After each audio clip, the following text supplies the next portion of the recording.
Buenas tardes, buenas tardes.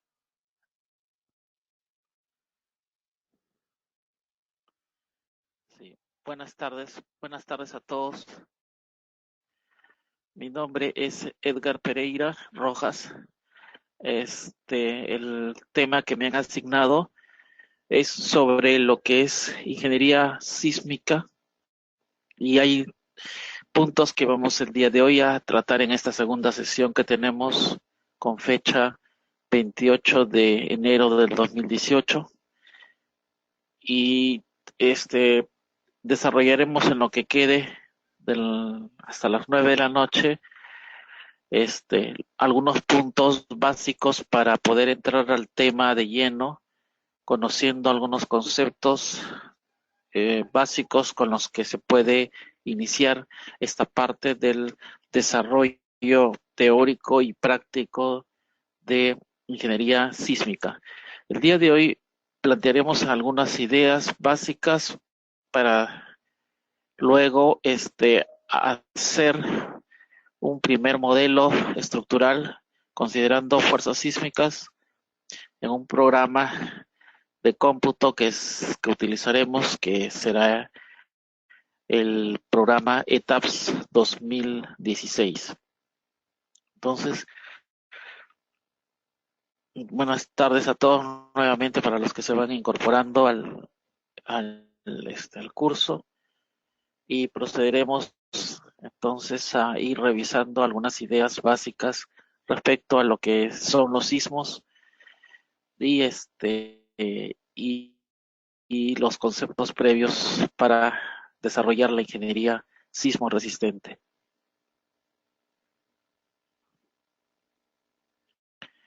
En primer lugar, quisiera saber si me pueden escuchar, si pueden oír. Por favor, a todos los asistentes, si me pueden responder a través de la ventana, este, para saber si me escuchan o no, ¿sí? O a los señores coordinadores, por favor, si me están escuchando, sí, si me están escuchando, por favor, este, pueden avisarme.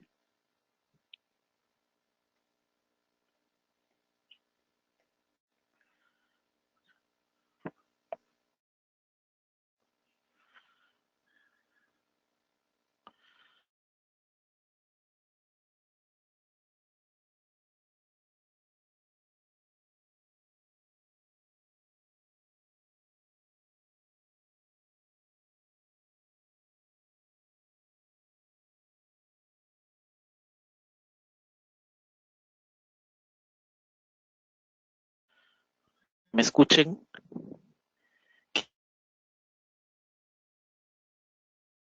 Quisiera que me respondan. Ahora sí, buenas tardes. ¿Se escucha la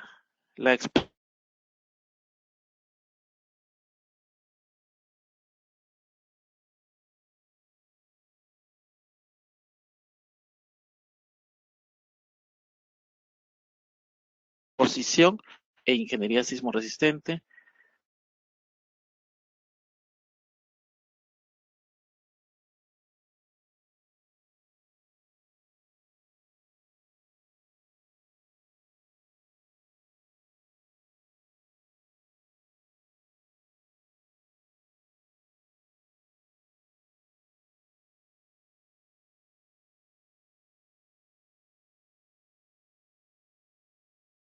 El día de hoy, técnico que creo que depende ya del programa, se está reiniciando. Ya, ahora sí, la conexión ha sido restablecida. Buenas tardes nuevamente a todos. Mi nombre es Edgar Pereira Rojas. Estamos viendo el día de hoy la segunda sesión que diplomado de ingeniería sísmica y pasaré en estos momentos a dar algunas ideas básicas en relación al tema de ingeniería sísmica con algunos conceptos previos y que En la segunda parte pasaremos a dar una aplicación básica en, en un software conocido que será ETAPS 2016. Entonces pasaré a continuar nuevamente y bueno, las preguntas las pueden hacer en cualquier momento. Gustoso de poderlos ayudar y me hacen la pregunta en el momento en que ustedes crean conveniente. Muchas gracias y bueno, pasaré a continuar con el tema, con el desarrollo del tema.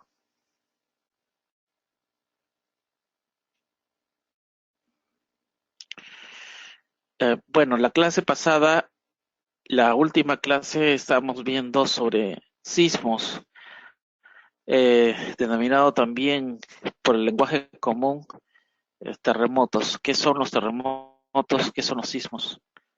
Los terremotos o sismos son los movimientos telúricos, ¿no?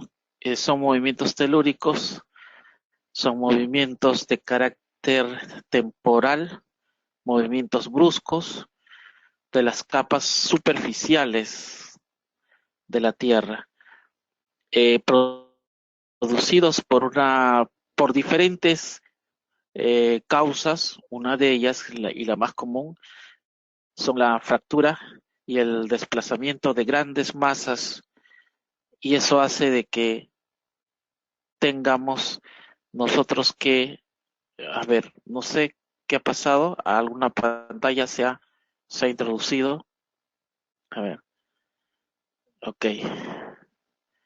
Entonces, eh, estamos viendo que los terremotos son sismos o sismos también denominados terremotos. Los sismos son movimientos bruscos, son movimientos que disipan mucha energía y que se desarrollan a través de las capas superficiales de la corteza terrestre. Estos fenómenos son producidos por diversas orígenes, como por ejemplo puede resultar de la liberación de energía en la fractura o en el desplazamiento de grandes masas rocosas en el interior de la corteza terrestre, representadas estas masas rocosas por los denominados, eh, se denominan estos elementos, estas masas rocosas que constituyen nuestros planetas, que son las plataformas, ¿no? Son las plataformas que constituyen los diferentes continentes, agrupan a los diferentes continentes de nuestro planeta. Entonces, cuando las placas o plataformas tectónicas que constituyen nuestro planeta se mueven y se rozan entre ellas, liberando cantidades importantes de energía y disipándose a través de diferentes puntos en los que se, bueno, se tiene fallas, se tiene actividad volcánica, se tiene eh, eh, digamos, grietas a nivel continental. Es a través de ellas es que se produce el movimiento y posteriormente, primero se genera la liberación de energía para posteriormente generar el movimiento en la corteza terrestre, que posteriormente se transmite a las edificaciones con ciertas características dependiendo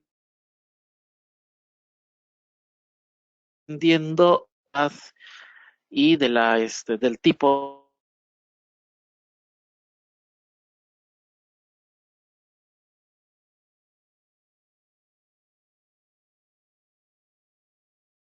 de suelo. No es un punto, sino es una zona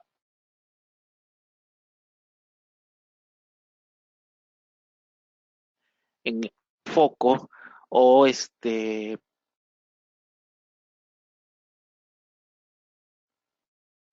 el hipocentro, ¿no? En ese sentido, es que el hipocentro representa la localización de la zona específica en donde se libera la gran energía producto de este rozamiento, producto de esta liberación de actividad en el núcleo de la Tierra. Es este el punto en, en el que se suele considerar concentrada toda la energía que a través de esta se libera y se propaga en los diferentes estratos que constituyen la corteza terrestre hasta llegar a la superficie, generando las famosas ondas superficiales, que son las ondas, básicamente las ondas Rayleigh y las ondas Low. Estas ondas alteran el medio superficial, eh, logrando el movimiento en el plano horizontal y logrando también movimientos en dirección perpendicular al plano horizontal, por lo que entonces se producen ondas de vibración sísmicas en el horizonte, en el plano horizontal, y con componentes también importantes en el plano vertical. Entonces, estas ondas superficiales son ondas que aparecen en la superficie. Para que estas ondas superficiales aparezcan en la superficie, son el resultado de la llegada de ondas sísmicas profundas, que son las ondas denominadas ondas P y las ondas S, que son las ondas básicas profundas que se liberan, y las mismas que se propagan a través de las diferentes estratigrafía que conforman la corteza terrestre y todo nuestro espectro de variedades de capas que conforman, repito, la corteza terrestre, siendo las ondas P, las ondas primarias, que son las ondas más veloces, las cuales llegan primero y son detectadas también de manera principal, y las ondas S, que son las ondas secundarias, son ondas profundas también al igual que la onda P, pero esta onda es un poco más lenta porque la forma de propagación es diferente, ya que la onda S tiene una forma de propagación que es transversal a la dirección de propagación, mientras que las ondas P tienen la dirección de propagación en la misma dirección, su vibración tiene la misma dirección que la dirección de propagación. Su forma de vibrar avanza con la dirección de la propagación, mientras que las ondas S avanzan y la perturbación se realiza en la dirección transversal a la dirección de propagación. Entonces, todos estos aspectos hemos ido viendo la clase anterior, estableciendo principalmente dos tipos de ondas sísmicas, las ondas profundas y las ondas superficiales, las cuales hemos ido describiendo sus principales características, así como su comportamiento y sus efectos en el medio, considerando, considerando el medio como un conjunto de estratos que constituyen lo que es la masa y la corteza terrestre. Entonces, todos estos aspectos básicos son los que de alguna manera describen y explican de manera bastante simple y con algunos gráficos que hemos mostrado también, de alguna manera explicamos el origen de los sismos, las ondas que se originan debido esta disipación de energía, y que son al final de cuentas las que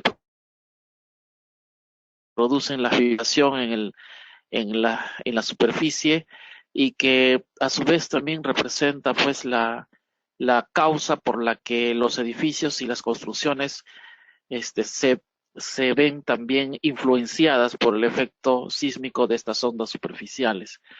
Estas ondas, al llegar a la base de las edificaciones, se propagan a través de la edificación, con ondas también de vibración en la estructura, estableciéndose una diferencia porque la estructura, con ciertas características particulares, dinámicas, en las que se pueden ver básicamente características de masa, características de geométricas, características de periodo, teniendo en cuenta estos aspectos, los parámetros dinámicos que tienen cada uno de estas estructuras, tienen sus propias características dinámicas.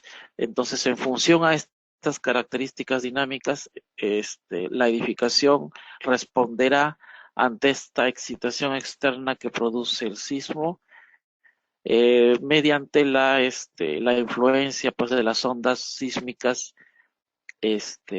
superficiales, actuando en la base de la edificación, y que la base de la edificación se ve, se ve influenciada por estas ondas sísmicas que trabajan de manera superficial sobre la corteza terrestre y que tratan de propagarse a través del medio que constituye el material de la edificación. Y este edificio, pues por las características dinámicas que tiene, ofrece cierto comportamiento que lo hace también con un comportamiento con un comportamiento específico que toma, porque realmente debemos tener en cuenta, así como lo dijimos en la clase última, debemos tener en cuenta que las edificaciones no todas reaccionan de la misma manera, porque cada estructura tiene una forma particular, una forma peculiar de poder responder ante una excitación externa, como por ejemplo la excitación externa que estamos estudiando es, en este caso, la fuerza sísmica. Entonces, el edificio responderá ante una excitación sísmica de una manera determinada. No es lo mismo, por ejemplo, la reacción de un edificio de 20 pisos de altura a la reacción este, que puede dar una edificación de 2 pisos, ¿no es cierto? El edificio de 20 pisos tiene una manera específica de poder reaccionar, de poder comportarse de acuerdo a la excitación de la base que le llegue. Un edificio de 2 pisos tendrá otra forma de responder ante una excitación externa que le llegue a su base, inducida por el sismo. Entonces, cada uno de estos edificios tendrá pues una forma eh, específica de poder responder ante esta excitación externa. Y dicho sea de paso, aprovechando este comentario, también podemos establecer que no solamente el comportamiento sísmico de una edificación depende de su altura, como hemos podido ver en la clase anterior, repito, podemos también saber o podemos conocer de que además del número de pisos, también es importante conocer la masa del edificio, es importante también conocer el periodo natural de vibración, es importante también conocer el material del que está hecho principalmente, y también debemos conocer algo muy importante que constituye lo que es el sistema estructural que se emplea para la construcción de esta edificación, porque no es lo mismo la reacción que toma un edificio por ti a un edificio de albañilería, ¿no? De albañilería, con muros portantes, ¿no?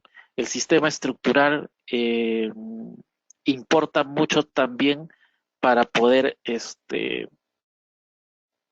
diferenciarse en la reacción o en el comportamiento sísmico que cada edificación, dependiendo, repito, de sus características, este, puede asumir, ¿no? Como lo repito nuevamente, depende la reacción o el comportamiento de una estructura ante una fuerza excitadora sísmica externa, depende mucho de sus características dinámicas, que son su masa, su altura o elevación, su periodo de vibración interna, y el periodo de vibración interna depende básicamente de la masa, depende de su rigidez, y las rigideces dependen a su vez del sistema estructural que se haya empleado para dicha edificación.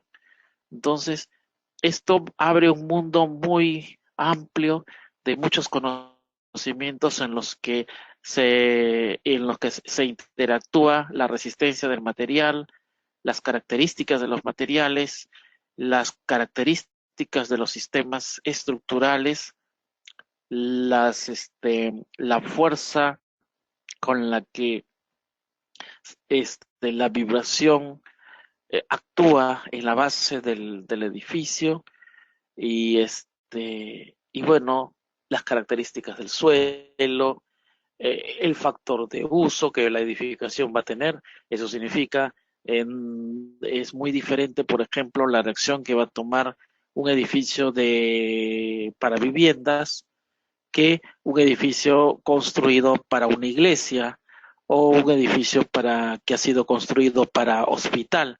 Entonces también igual el uso de alguna manera también es otra característica que está ligada íntegramente al sistema de cargas actuantes, al sistema estructural, ¿no? Entonces, todo esto también repercute en el comportamiento estructural, ¿no?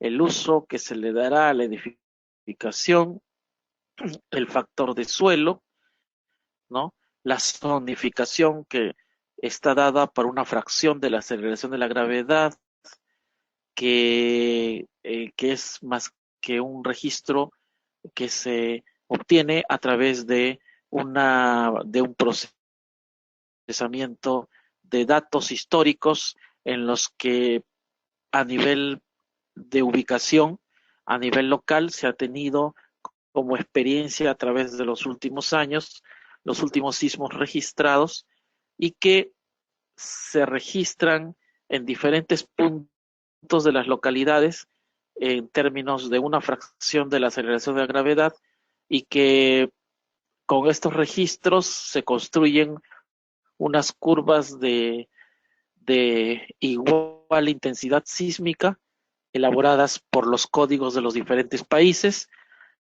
en los que podemos obtener entonces con estas curvas de igual intensidad sísmica, se pueden elaborar mapas en donde se pueden definir o establecer zonas sísmicas,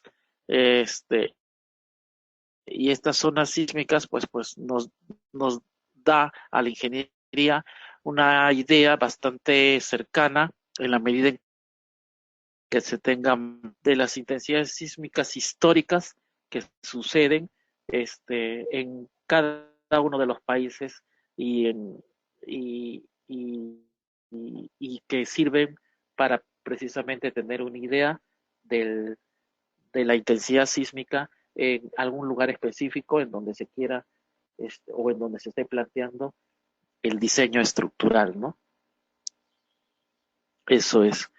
Entonces, poco a poco esto iremos recordando conforme vayamos avanzando, iremos viendo algunos aspectos y iremos también detallando estos aspectos.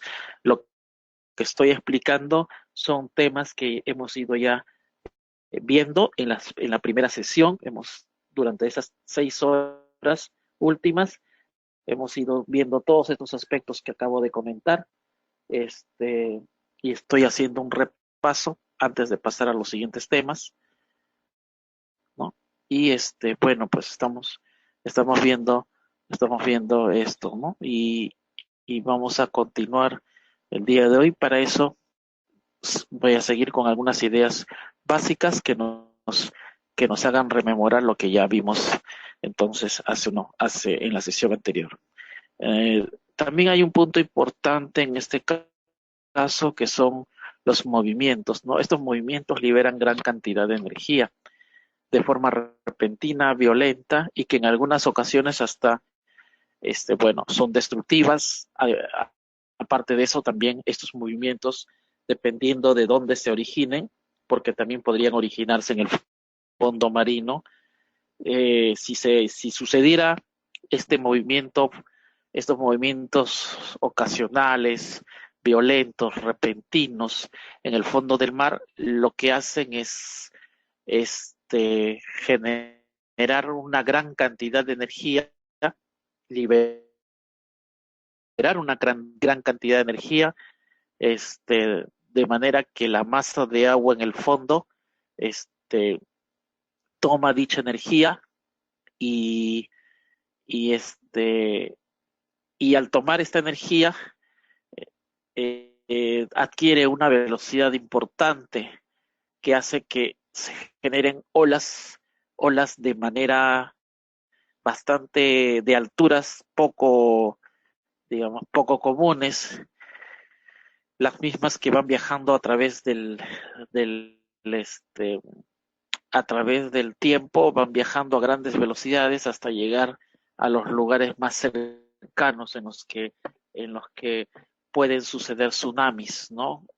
En donde el mar pues va avanzando y va generando pues destrucción por el efecto de la invasión del agua del mar en zonas cercanas a las orillas y forman pues los famosos tsunamis, ¿no? Entonces esto de acá también es importante tener en cuenta. Esto es lo que hace un momento hablaba, hay una zona en donde la energía se libera, se propaga y, y la zona pues en donde se proyecta dicho foco o dicho hipocentro, se proyecta de manera radial, ¿no? Sobre el terrestre, teniendo en cuenta como radio, el radio promedio de la Tierra, y siguiendo este alineamiento radial, se proyecta a la superficie. Este punto así obtenido se denomina pues el epicentro, ¿no? Que es la zona en la que se proyecta el hipocentro en la superficie, ¿no? Es la zona superficial de la corteza terrestre, que se obtiene como proyección vertical o proyección radial del hipocentro, ¿no?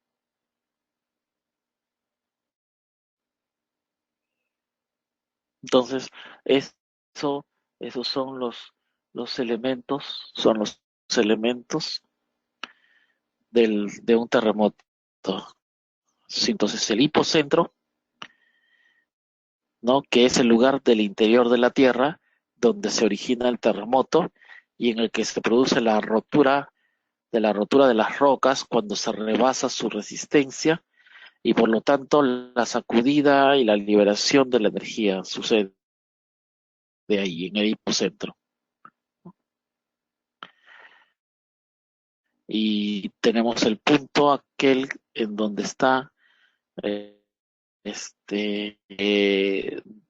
donde se originan toda esta liberación de energía que que producen las ondas sísmicas, las mismas que viajan a través de los diferentes estratos que conforman la corteza terrestre, ¿no? Y entendiéndose como las ondas sísmicas, aquellas vibraciones que desde el hipocentro del sismo transmiten el movimiento en todas las direcciones y producen las catástrofes en la superficie, ¿no? O sea, perturbando el medio con las diferentes este, formas de movimiento que he explicado, teniendo en cuenta las ondas S y las ondas P.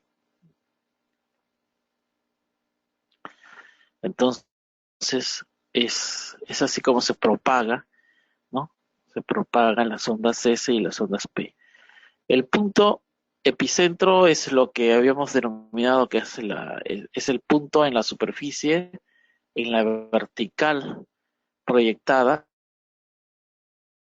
del hiposondas sísmicas alcanzan la superficie terrestre y se notan con más intensidad los efectos del terremoto. Claro, porque están precisamente el epicentro es el punto más cercano que puede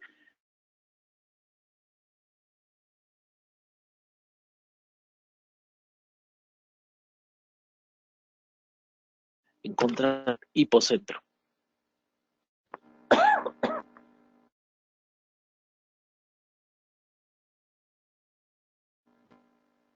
¿Cuáles se originan los sismos teniendo en cuenta que se produce la liberación de energía a través del desprendimiento y la rotura de grandes masas de rocas?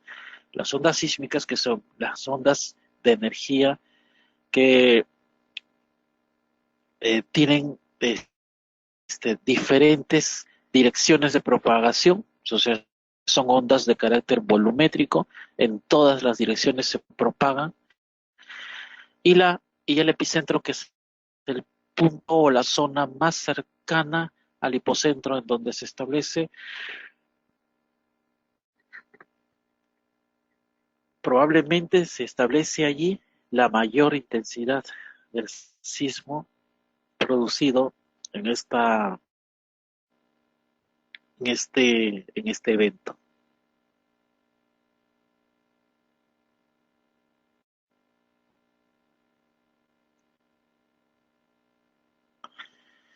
El sismógrafo es un dispositivo que ahora existen versiones digitales.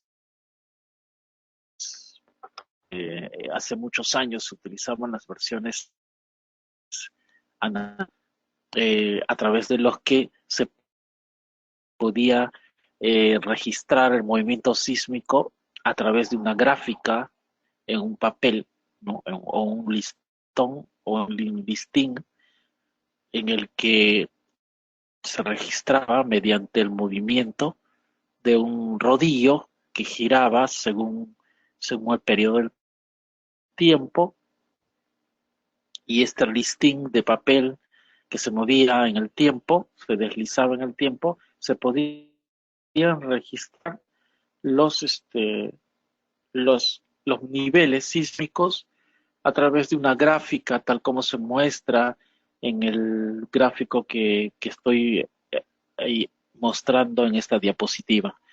Este es un tipo de sismógrafo que capta las variaciones, ya sea de velocidad, aceleración o desplazamiento en el tiempo, mediante una escala gráfica en la que una aguja muy sensible que está, eh, que está libre y se mueve al compás de la vibración sísmica. Entonces, describe pues en ella, en el listín o en el papel, describe pues las variaciones de las intensidades sísmicas en función al tiempo, teniendo como eje vertical alguna de estas tres variables que pueden ser el desplazamiento, la velocidad o la aceleración, ¿no? En la actualidad,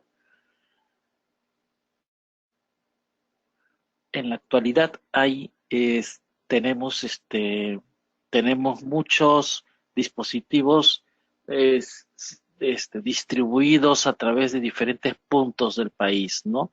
Se ha formado una red de sismógrafos que detectan en diferentes puntos del país, detectan los sismos, ¿no?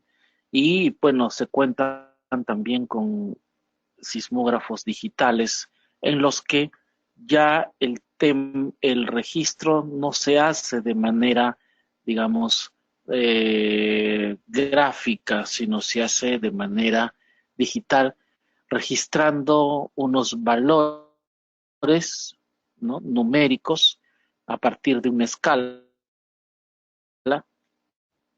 obteniéndose pues registros de muchos miles de puntos durante el periodo de duración del sismo, para obtener luego una tabla de datos en los que se muestra el periodo, el instante de tiempo, y se muestra un valor numérico asociado. Otro instante de tiempo y otro valor numérico asociado, en el que el instante de tiempo se ha podido llegar con una sensibilidad de hasta un centésimo de segundo.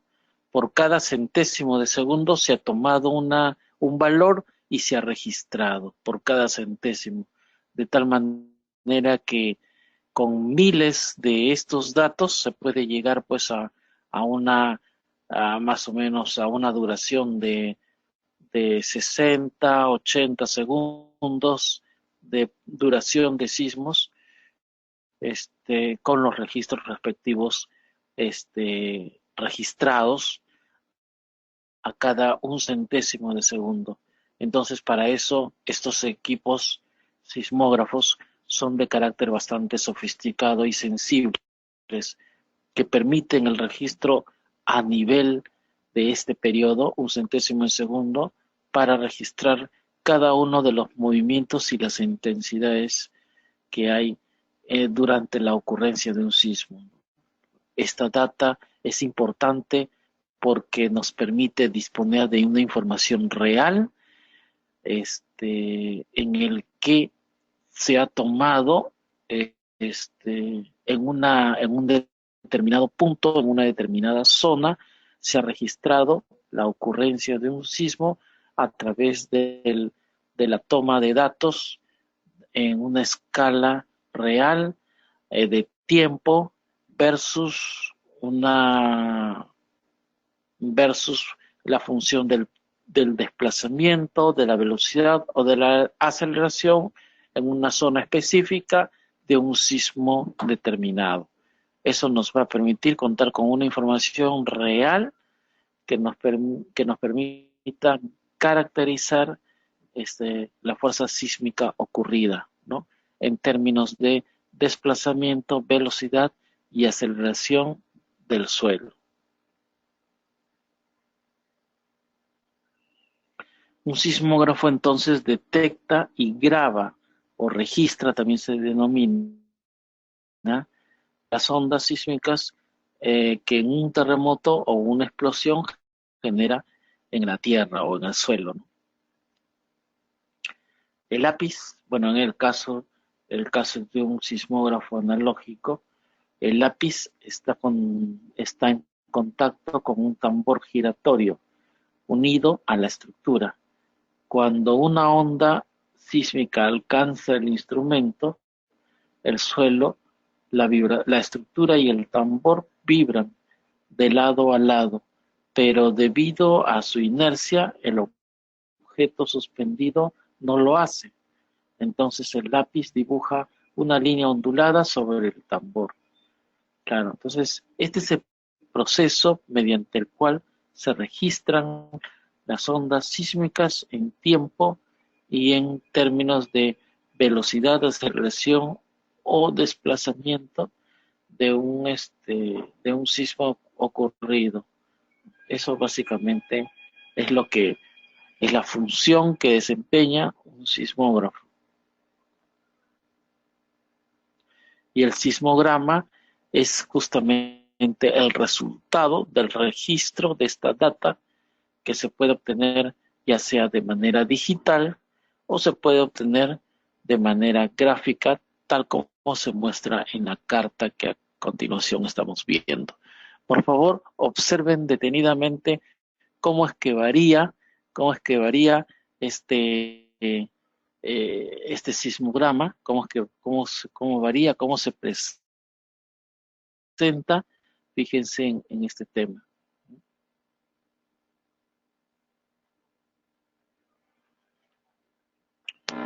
Entonces, el sismograma está representado por un gráfico elaborado por un sismógrafo y este sismograma es posible o determina el lugar y la intensidad de un terremoto. Muchos de estos sismogramas son muy complicados y se requiere una técnica experimental o una experiencia considerable para poderlos interpretar. Es como la lectura que realizan los especialistas cardiólogos para poder evaluar lo que es la forma de cómo late el corazón. Una cosa es muy parecida resulta el sismograma. Es una forma particular de cómo el suelo responde ante esta excitación externa que es la liberación de la, este, de la, de la energía y que se transmite a través de la estructura del suelo, de la estructura de la corteza terrestre. Ahí está. Entonces, vamos a estudiar un poco y vamos a hacer un detenimiento en esta parte. Para ello, pasaremos a ver, a estudiar con bastante detenimiento cuáles son las partes que constituyen un sismograma. Para eso, por favor, quisiera que tomen en cuenta lo siguiente para poder entender y darles algunas pautas y puedan entender un sismograma simple como el que estamos viendo en estos momentos. Hasta aquí quisiera, por favor, que tuvieran alguna pregunta que puedan hacerme. Cualquier pregunta, con gusto, para poderlo, para poderles responder. Si dentro de la asistencia, dentro de los que señores participantes tienen alguna pregunta, con gusto para poderles responder. Pueden formular las preguntas en cualquier momento. Con toda confianza, por favor, sírvanse avisarme y yo de inmediato respondo a la pregunta.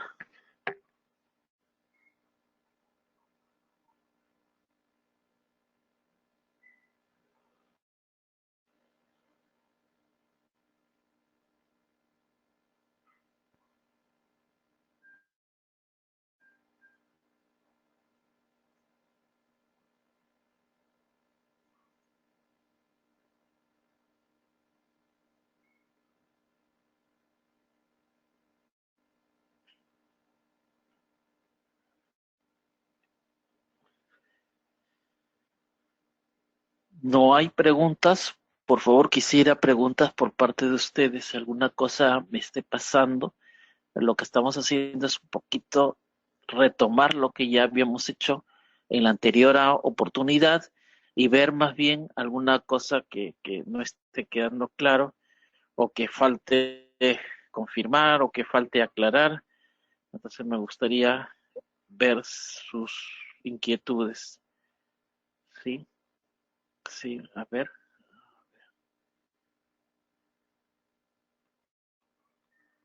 Acá hay una pregunta. Vamos a ver. Vamos a hacer.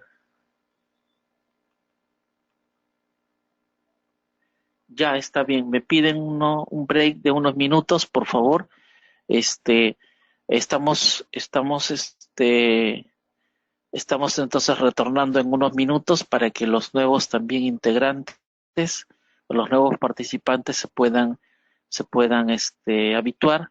En unos minutos estamos retomando nuevamente nuestra clase del día de hoy, la segunda sesión del curso de diplomado de ingeniería sismo resistente, patrocinado por los señores de TQI y